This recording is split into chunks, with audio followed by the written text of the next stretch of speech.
During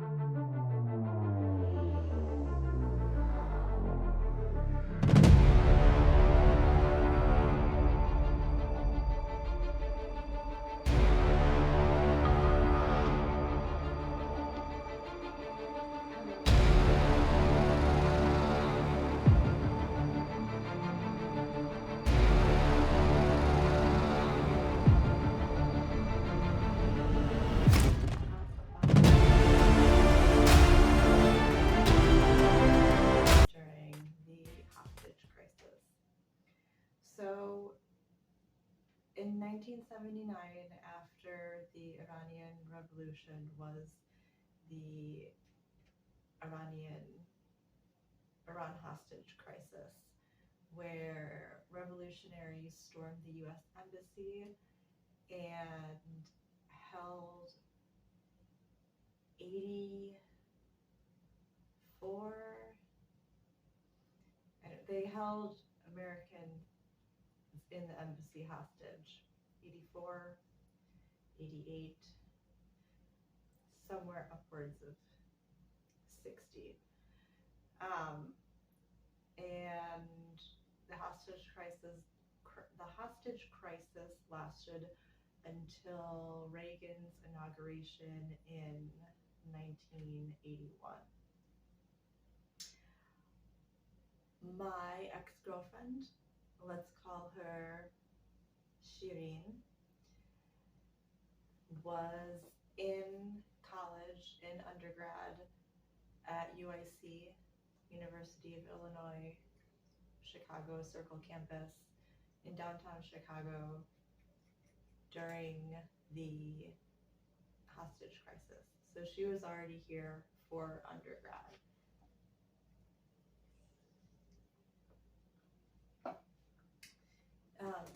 She had come to the States a few years prior, started her undergrad at a different university, and then transferred to UIC. She was not political. She was a scientist. She was studying earth science, studying geology.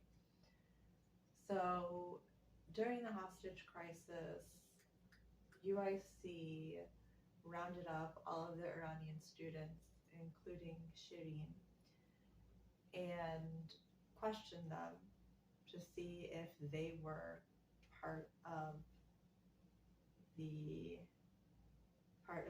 revolution, part of the revolutionaries. And Shirin was not. And she told me, in telling me her story and her experience, that she was nervous. She was scared. She had no idea what was going on. She said they rounded up all of the Iranian students in a room and questioned them. And then that was the extent of it. And then they let the students go back home. And that was her only experience with the revolution. She was born in 1957, and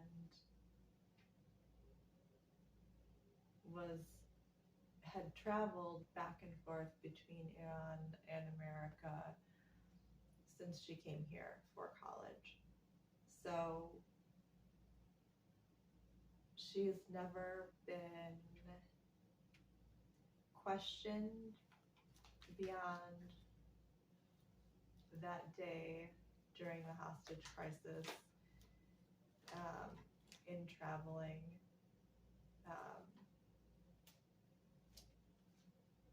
When we were together, she had traveled back to Iran to visit family, and this was maybe 10 years ago now.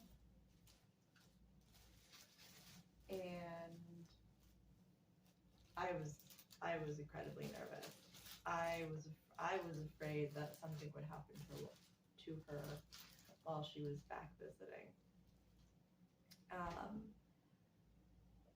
But she had never run into any trouble beyond that day in her undergrad at UIC during the hostage crisis in 1980.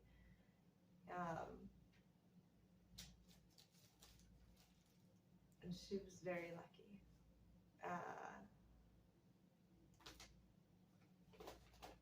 She is definitely one of the lucky ones during the revolution that wasn't part of it. Her only experience was, being questioned, and even that was traumatic for her because she had no idea if they were going to revoke her student visa and send her back or what. But thankfully, nothing happened from that.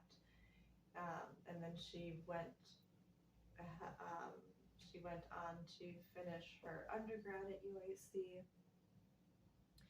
in geology, became a geologist, then got her master's degree at Northeastern Illinois University, where I went for my undergrad and my master's degree.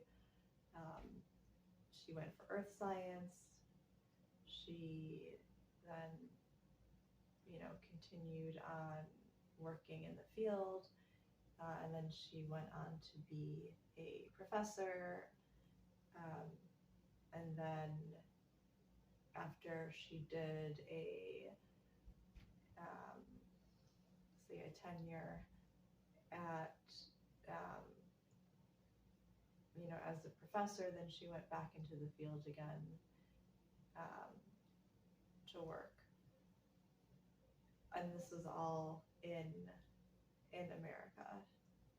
This is all in Chicago, actually.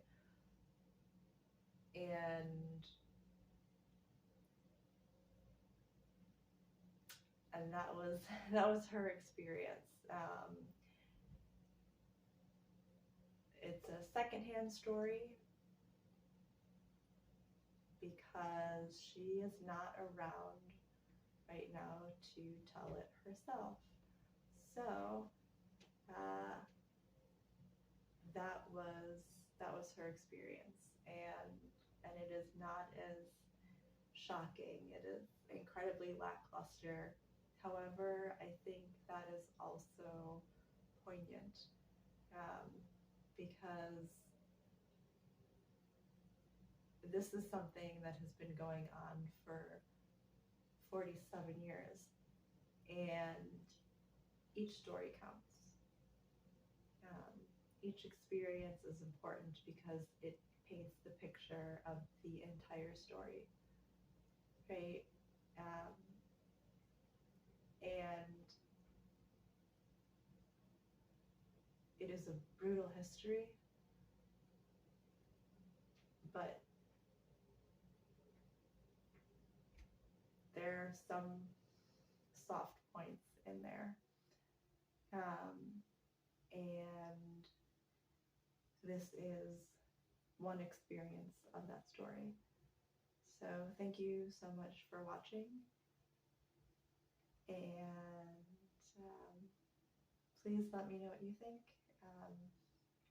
If you've had an experience and at that time, what was it like for you if you were alive during the onset of the revolution, during the hostage crisis? Just even, if you remember hearing it on the news. The reason for the hostage crisis was because the Shah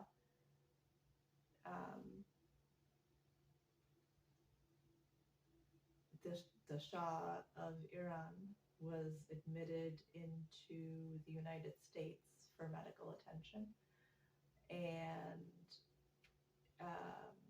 the revolutionaries were upset that the U.S. took him in and and gave him the medical help that he needed.